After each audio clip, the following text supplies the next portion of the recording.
Assalamualaikum warahmatullahi wabarakatuh.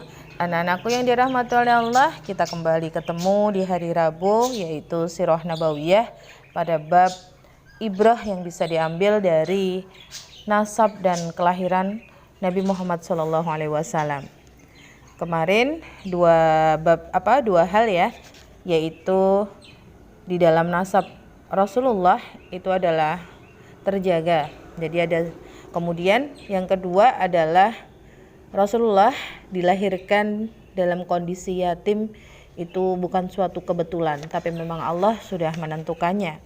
Kemudian yang ketiga adalah para perawi sirah telah sepakat bahwa saat itu ladang Halimah As-Sadiyah kembali menghijau setelah sebelumnya mengalami kekeringan. Bahkan kantong susu unta yang sudah tua dan telah berhenti meneteskan air susu kembali memproduksi air susu lagi. Kejadian ini menunjukkan jadi ketinggian derajat dan martabat Rasulullah SAW di sisi Allah. Bahkan semenjak kecilnya, di antara bentuk kemuliaan Allah kepadanya yang paling menonjol adalah pemuliaan Allah kepada rumah Halimah As-Sadiyah.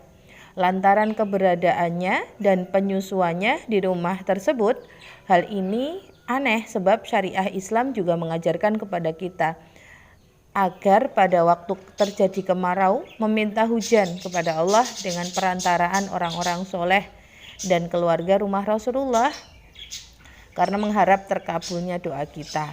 Jadi kita bisa lihat bahwa keberadaan Rasulullah di tempat itu menjadi sebab utama datangnya barokah dan pemuliaan ilahi.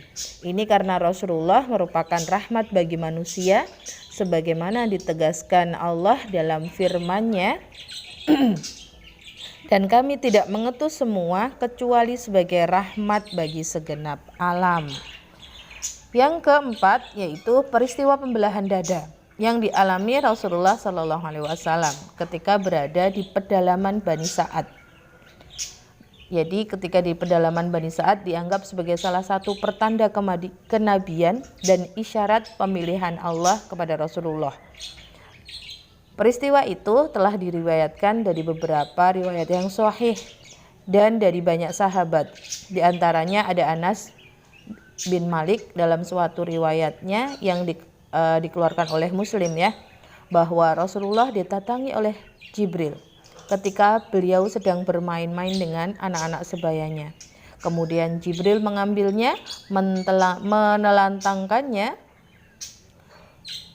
lalu Jibril membelah hati atau dadanya dan mengeluarkannya. Kemudian Jibril mengeluarkan suatu gumpalan alaqah darinya.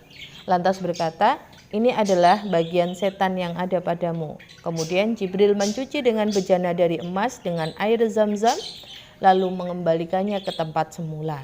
Melihat peristiwa ini, anak-anak yang bermain dengannya lari menuju ibu susunya serasa berseru, Muhammad telah dibunuh, mereka telah mendatanginya dengan penuh cemas.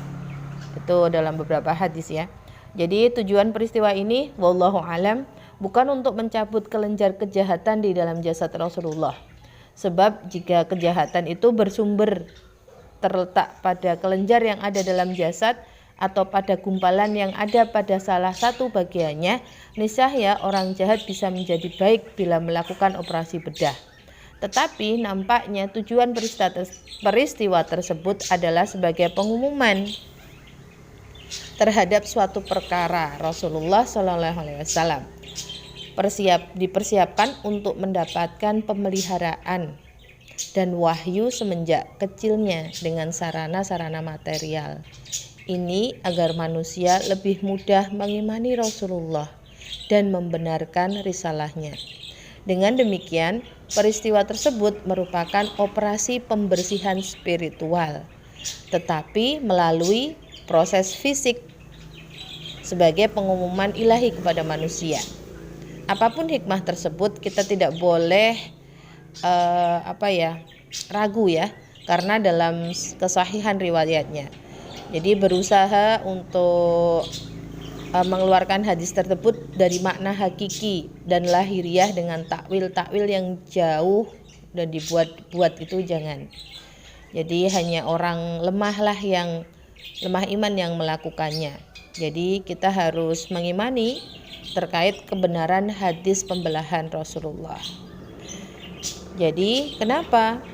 Karena insya Allah ketika dalam semua apa yang disampaikan oleh Allah kemudian melalui Rasulullah itu adalah benar.